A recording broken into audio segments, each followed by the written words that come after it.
বা এই যে মিটার, তো নতুন মিটার এটা লাগালেন, আর্থিক সংযোগ তো দিলেন না কোনো কোনো হ্যাঁ, জায়গায়। সঠিক কথা বলেছেন। এই আর্থিং সংযোগের ব্যবহার, সঠিক ব্যবহারটা আজকে আপনাদের দেখাবো। এই আর্থিং সংযোগের সঠিক ব্যবহারটা কোথায় দিতে হয়, কিভাবে দিতে হ্যাঁ হয়। হ্যাঁ, দেখি আমরা একটু। অনেকে এই সংযোগটা মেন সুইচের ভিতরে দেয়, সেই ক্ষেত্রে আপনার বিদ্যুৎ বিল কিন্তু বেশি আসবে। ডিজিটাল মিটারের ক্ষেত্রে যখন আপনি মেন সুইচের ভিতরে আর্থিং রড দিবেন, সেক্ষেত্রে আপনার বিদ্যুৎ বিল একটু বেশি বেশি আসতে পারে। আসবে। আর এটা কোথায় দিলে আপনার বিদ্যুৎ বিল সঠিক পরিমাণে আসবে, সে বিষয়ে আজকে আপনাদের সাথে কথা বলবো, দেখতে থাকেন। প্রথমত এই আর্থিং রডটা আমাদের সোর্স সাইটের নিউট্রালে।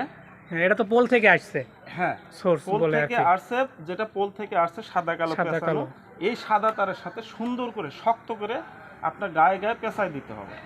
এখানে যদি শক্ত করে সুন্দর করে পেঁচায় দেন, তাহলে আপনার বিদ্যুৎ বিল সঠিক পরিমাণে আসবে। ইভেন এটা পেঁচানোর সময় যদি আপনি এখানে লুজ রাখেন, তাহলে এখানে স্পার্কিং করবে।